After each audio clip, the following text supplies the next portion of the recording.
Hi, എല്ലാവർക്കും നമസ്കാരം. കർക്കിടക മാസം പറഞ്ഞു. ഇന്ന് കർക്കിടക 1-ാം തീയതിയാണ്. ഹിന്ദു ഭവനങ്ങളിലും ക്ഷേത്രങ്ങളിലൊക്കെ രാമായണ പാരായണം മുതൽ ആരംഭിക്കുകയാണ്. ഇന്ന് മുതൽ കർക്കിടകം 30 വരെ തുടർച്ചയായ രാമായണ പാരായണം മിക്ക ഭവനങ്ങളിലും ഉണ്ടാവാറുണ്ട്. ഇപ്പോൾ വിരളമായിട്ട് കാണാറുള്ളൂ. കാരണം വയസ്സായ ആളുകളൊക്കെ ഉള്ള വീടുകളിൽ ഇപ്പോൾ രാമായണ പാരായണം ഉണ്ടാവാറുള്ളൂ എന്ന് എനിക്ക് തോന്നുന്നു. കാരണം മിക്ക ആളുകളും ജോലിക്കാരൊക്കെ ആയതുകൊണ്ട് അവർക്ക് ഇതൊന്നും സമയമില്ല ഇരുന്ന് വായിക്കാനോ മറ്റു കാര്യങ്ങൾ ആ ആചാര നിഷ്ഠയോടുകൂടി ചെയ്യാനോ എന്നുള്ള സമയങ്ങൾ ഇല്ലാത്തതുകൊണ്ട് തന്നെ ക്ഷേത്രങ്ങളിലൊക്കെ പോയി ചില അവസരങ്ങളിലൊക്കെ ഈ രാമായണ പാരായണം ശ്രവിക്കുക എന്നുള്ളതാണ് മിക്ക ആളുകളും ഫോളോ ചെയ്യുന്നത്. അല്ലാതെ സ്വന്തം വീടുകളിലാരും അങ്ങനെ പാരായണം നടത്തുന്നതായിട്ട് കണ്ടിട്ടില്ല.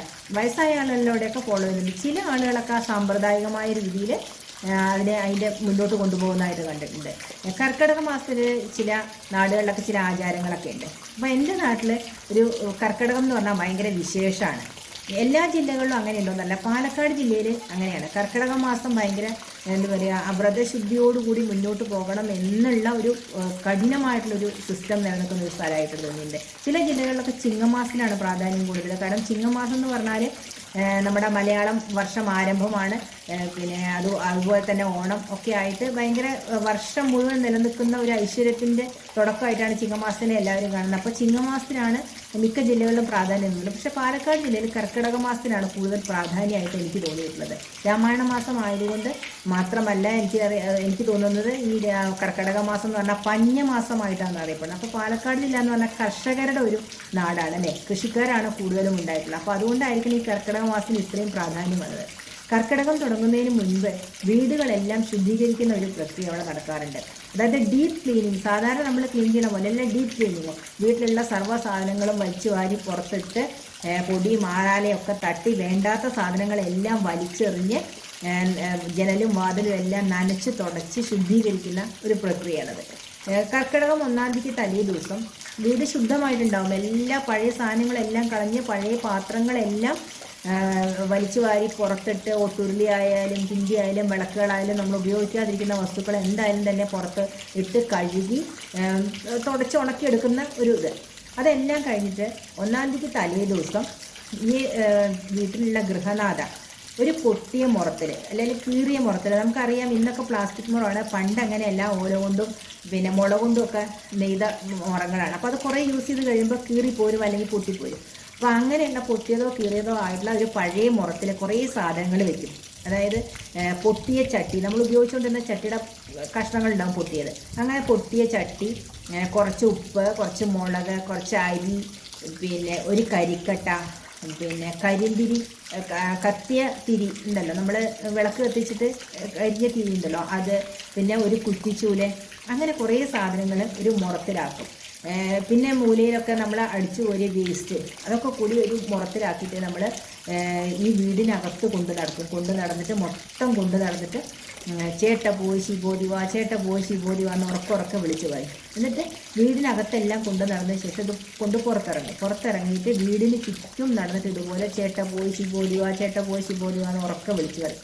നമ്മളൊക്കെ കുട്ടികളായിരുന്ന സമയത്ത് ഭയങ്കര ഇഷ്ടമാണ് അങ്ങനെ ചെയ്യാൻ വേണ്ടിയിട്ട്. കാരണം നമുക്കറിയാലോ കുട്ടികൾക്കൊക്കെ ഈ ജാഥയിലൊക്കെ ജയ് വിളിക്കാൻ ഭയങ്കര ഇഷ്ടമാണല്ലോ. അങ്ങനെ മുദ്രാവാക്യം വിളിച്ച് നടക്കുക അതുപോലൊരു പ്രക്രിയയായിട്ടാണ് കുട്ടിക്കാലത്ത് നമ്മൾ അന്ന് അതിനെ മനസ്സിലാക്കിയിട്ടില്ല. അപ്പോൾ അമ്മ അത് കൊണ്ട് നടക്കുന്ന സമയത്ത് അമ്മയുടെ പുറകെ നടന്നിട്ട് ചേട്ട പോയി ശിബോദിവ, ചേട്ട പോയി ശിബോദിവ എന്ന് ഉറക്കെ വിളിച്ചു വരും.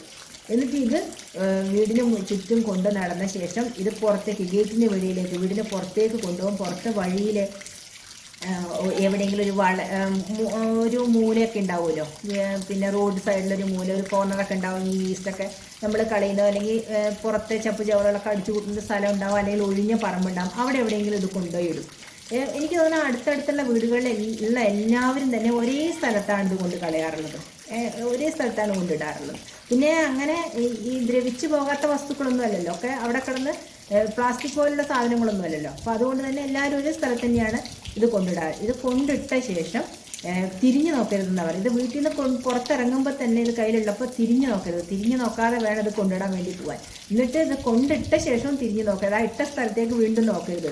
എന്നിട്ട് അത് കഴിഞ്ഞിട്ട് ഇത് പോയി മുങ്ങിക്കുളിക്കും. അടുത്തുള്ള കുളത്തിൽ പോയി മുങ്ങിക്കുളിച്ച് വന്ന് എന്നിട്ടാണ് പിന്നെ പൂജാമുറിയിൽ വിളക്ക് കൊളുത്തുക. പൂജാമുറിയിൽ വിളക്ക് കൊളുത്തുമ്പോൾ ഒരു പീഠമിട്ടിട്ട് ആ പീഠത്തിൽ തെച്ചിയും തുളസിയും തുടങ്ങിയ പുഷ്പങ്ങൾ അർച്ചിച്ച് പൂജിക്കും. ആ പീഠത്തിൽ ശ്രീ ഭഗവതിയെ കുടിയിരുത്തിയെന്നാണ് വിശ്വാസം. അപ്പോൾ നമ്മൾ ജ്യേഷ്ഠാ ഭഗവതി, അതായത് ചേട്ട എന്ന് പറയുന്നത് ജ്യേഷ്ഠാ ഭഗവതിയാണ്. ആ ജ്യേഷ്ഠാ ഭഗവതിനെ നമ്മുടെ കഷ്ടത്തിൻ്റെ ദേവത നമ്മൾ പറയാം. അപ്പോൾ അതിനെ അടിച്ച് പുറത്ത് കളഞ്ഞിട്ട്, ഐശ്വര്യക്കേടിനെ അടിച്ച് പുറത്ത് കളഞ്ഞിട്ട് ശ്രീ ഭഗവതിയെ കുടിയിരുത്തുകയാണ് നമ്മൾ ആ പീഠത്തിൽ. ആ പീഠത്തിൽ ശ്രീ ഭഗവതിനെ നമ്മൾ കുടിയിരുത്തി എന്നുള്ള വിശ്വാസത്തിലാണ് പിന്നീട് ആ പീഠത്തിലേക്ക് പുഷ്പങ്ങൾ അർച്ചിച്ച് പൂജ ചെയ്യുന്നത്. അതിനോടൊപ്പം തന്നെ ആവണിപ്പലക ഇട്ടിട്ട് അതിൽ ഗ്രന്ഥവും കൂടി വയ്ക്കും. എന്നിട്ട് ഗ്രന്ഥം എന്ന് പറഞ്ഞാൽ രാമായണം. അപ്പോൾ ഈ ശ്രീ ഭഗവതിയെ പൂജിക്കുകയും രാമായണ പാരായണവും നമ്മൾ നിത്യേന നടത്താൻ വേണ്ടിയിട്ടാണ് ഇത് രണ്ടും ഒപ്പം വെച്ച് പൂജിക്കുന്നത്, ഗ്രന്ഥവും കൂടി പൂജിക്കുന്നത്. അന്ന് മുതൽ കർക്കിടകം കഴിയുന്നവരെ ശ്രീ ഭഗവതിയെ പൂജിക്കും എന്നുള്ളതാണ് അവിടുത്തെ ഒരു സിസ്റ്റം. എനിക്ക് തോന്നുന്നത് പിന്നെ മിക്ക ജില്ലകളിലും ഇതില്ല. പാലക്കാട് ജില്ലയിൽ മാത്രം ഒരു സംഭവമായിട്ടാണ് എനിക്ക് തോന്നുന്നത്. വേറെ ആരും പറഞ്ഞ് ഞാൻ കേട്ടിട്ടില്ല, എൻ്റെ അറിവിലും ഇല്ല. ഞാൻ എൻ്റെ ഒരു അനുഭവത്തിൻ്റെ ഇതിലാണ് പറഞ്ഞത്. അപ്പോൾ നമ്മളിങ്ങനെ പഴയ കുട്ടിക്കാലത്തുണ്ടാകുന്ന ചില അനുഭവങ്ങളൊക്കെ ഉണ്ടല്ലോ, അതൊക്കെ ഇങ്ങനെ ഓർമ്മ വന്നപ്പോൾ പറഞ്ഞേ ഉള്ളൂ. മലപ്പുറം ജില്ലയിലൊക്കെ ഈ പിന്നെ നോമ്പ് കാലത്ത് ഇതുപോലെ ഡീപ് ക്ലീനിങ് ചെയ്യുന്ന സംഭവം ഞങ്ങളുണ്ട്. വീടുകളൊക്കെ ഇതുപോലെ തന്നെ വീടുകളൊക്കെ വലിച്ചു വാരി പുറത്തിട്ട് വേണ്ടാത്തൊക്കെ കളഞ്ഞ് നനച്ച് തുടച്ച് വീട് വൃത്തിയാക്കുന്ന ഒരു നനച്ചുളിന്നോ മറ്റോ അതിന് പറയാം. അങ്ങനെ അപ്പോൾ എനിക്ക് തോന്നുന്നു ഈ കർക്കിടക മാസത്തിൽ പലതരത്തിലുള്ള പകർച്ചവ്യാധികളൊക്കെ വരുന്ന സമയമാണ്. അപ്പോൾ ഈ പകർച്ചവ്യാധികളൊക്കെ വരാതിരിക്കാൻ വേണ്ടിയിട്ട് നമ്മൾ ശാരീരികമായും മാനസികമായും വൃത്തിയും ശുദ്ധിയും കീപ്പ് ചെയ്യുന്നതോടൊപ്പം തന്നെ നമ്മുടെ വീടും പരിസരവും കൂടി ശുദ്ധമായിരിക്കണം ഒരു സിസ്റ്റത്തിൻ്റെ പുറത്തായിരിക്കണം ഇതൊക്കെ ചെയ്തിട്ടുണ്ടാവുക പണ്ടുള്ളവർ. ഇന്നൊക്കെ എല്ലാത്തിനും നമ്മൾ പറയുമ്പോൾ പണ്ട് നടന്നുള്ള എല്ലാ സംഭവങ്ങളും നമ്മൾ ശാസ്ത്രമായിട്ട് റിലേറ്റ് ചെയ്ത് നോക്കിയാൽ ശാസ്ത്രീയ വശം എല്ലാത്തിലും കാണാൻ കഴിയും. അപ്പോൾ അതുകൊണ്ട് തന്നെ നമ്മളെ ദുരിതങ്ങളിൽ, അപ്പോൾ പാലക്കാട് ജില്ലയിലൊക്കെ പറഞ്ഞാൽ അധികം കൃഷി ആയിട്ട് മുമ്പോട്ട് പോകുന്ന ആൾക്കാരാണല്ലോ. അപ്പോൾ ഈ കർഷകരെന്ന് പറഞ്ഞാൽ വറുതിയുടെ കാലമാണ് ഈ കർക്കിടകം എന്ന് പറഞ്ഞാൽ. ഇങ്ങനെ തോരാതെ മഴ പെയ്യുന്ന സമയത്ത് കൃഷിപ്പണി നേരെ മുന്നോട്ട് പോവില്ല. അതുപോലെ തന്നെ പിന്നെ ഒരു വരുമാനം ഉണ്ടാവില്ല, വീട്ടിൽ നിന്ന് പുറത്തിറങ്ങാൻ കഴിയില്ല, ഒരു തരത്തിലുള്ള കൃഷിപ്പണികളോ കൂലിപ്പണികളോ ഒന്നും ചെയ്യാൻ കഴിയാതെ വരുമാനമില്ലാത്തൊരവസ്ഥയിൽ ജീവിക്കുക. അതിൻ്റെ ഇടയിൽ കൂടി അസുഖങ്ങളും കൂടി വന്നാൽ എങ്ങനെ ഉണ്ടാവും? അപ്പോൾ അതിനെയൊക്കെ തരണം ചെയ്യാൻ സഹായിക്കണേ ഭഗവതി എന്ന് പ്രാർത്ഥിച്ചുകൊണ്ടാണ് ഈ ശ്രീ ഭഗവതിനെ ഓരോ വീട്ടിലും കുടിയിരുത്തുന്നതെന്നാണ് എനിക്ക് തോന്നുന്നത്. പ്രാർത്ഥന ഒരു പരിധി വരെ നമ്മുടെ ജീവിതത്തെ മാറ്റിമറിക്കുന്നതല്ലേ. അപ്പോൾ ആ പ്രാർത്ഥനയോടുകൂടി നമ്മുടെ ദിനചര്യ ലഘുവായിട്ട് ക്രമീകരിക്കുക. ഹെവി ഫുഡൊന്നും കഴിക്കാതെ, കാരണം തണുപ്പ് കാലമാണ്, ഹെവി ഫുഡൊക്കെ കഴിച്ചാൽ ദഹിക്കാനൊക്കെ വലിയ പ്രയാസം ഉണ്ടാവും. അതിനെ തുടർന്ന് അസുഖങ്ങൾ വരും. അതില്ലാതിരിക്കാൻ വേണ്ടിയിട്ട് മാംസാഹാരങ്ങൾ ഒഴിവാക്കണം കർക്കിടക മാസം എന്ന് പറയുന്നത്.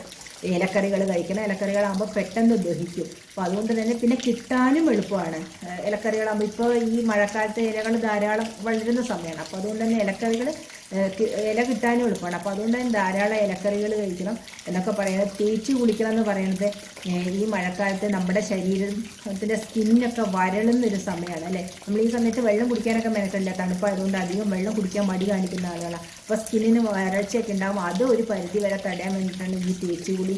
അതുപോലെ അകത്ത് നമ്മുടെ ശരീരത്തിലുണ്ടാകുന്ന പല അസുഖങ്ങളും പകർച്ചവ്യാധികളും ഒക്കെ തടയാൻ വേണ്ടിയിട്ട്, ഇമ്മ്യൂണിറ്റിയൊക്കെ കൂട്ടാൻ വേണ്ടിയിട്ടാണ് ഈ കഷായങ്ങളും കർക്കിടക കഞ്ഞി അങ്ങനെയുള്ള സമ്പ്രദായ രീതികളൊക്കെ നിലനിന്നതുകൊണ്ടാണ്. നമ്മുടെ ആരോഗ്യത്തെ കൂടി പരിപാലിക്കുക എന്നുള്ള ഉദ്ദേശത്തോടു കൂടിയിട്ടാണ് ഈ മാസത്തിലൊക്കെ ചെയ്യുന്നത്. അതൊക്കെ ഫോളോ ചെയ്ത് പോയാൽ നല്ല കാര്യം തന്നെയാണ്. കാരണം പണ്ടുള്ള ആളുകളൊക്കെ ഇതൊക്കെ ചെയ്തതുകൊണ്ട് തന്നെയാണ് അവർ ഈ 92, 100 വയസ്സ് വരെയൊക്കെ ജീവനോടെ എന്നാണ് എനിക്ക് തോന്നിയിട്ടുള്ളത്. ഇപ്പോഴുള്ള ആളുകളൊക്കെ ആയുസ് ഒരു 60, 62, 68 ആകുമ്പോഴത്തേക്കൊക്കെ ഒക്കെ പല രോഗങ്ങളാൽ വലഞ്ഞിട്ടാണ് ആ സമയമാകുമ്പോഴത്തേക്കും മരിക്കുന്നത്. ചില പഴയ മുത്തശ്ശിമാരൊക്കെ 100 വയസ്സ് വരെയൊക്കെ ഒരു അസുഖങ്ങളും ഇല്ലാതെ ഇരിക്കുന്നത് നമ്മൾ കണ്ടിട്ടില്ല. അപ്പോൾ അതൊക്കെ ഫോളോ ചെയ്ത് പോകുന്നത് കൊണ്ട് തന്നെ ആയിരിക്കണം അവരൊക്കെ ഒന്ന് നിലനിന്നില്ല. അപ്പോൾ എന്ത് തന്നെയായാലും ഇന്ന് കർക്കിടകം ഒന്നാണ്. അപ്പോൾ നമ്മുടെ നാട്ടിൽ നടക്കുന്ന ചില സമ്പ്രദായങ്ങൾ എത്ര പേർക്ക് അറിയുമെന്നറിയില്ല. ചിലപ്പോൾ ഈ വീഡിയോ കാണുന്ന ഒട്ടുമിക്ക പേർക്ക് ഇങ്ങനെയുള്ള, കാരണം മറ്റ് ജില്ലക്കാർക്ക് ഇങ്ങനെയൊരു സമ്പ്രദായം നിലനിൽക്കുന്നതായിട്ട് അറിയില്ല. അതുകൊണ്ട് ഒന്ന് ഷെയർ ചെയ്യാമെന്ന് വിചാരിച്ചു.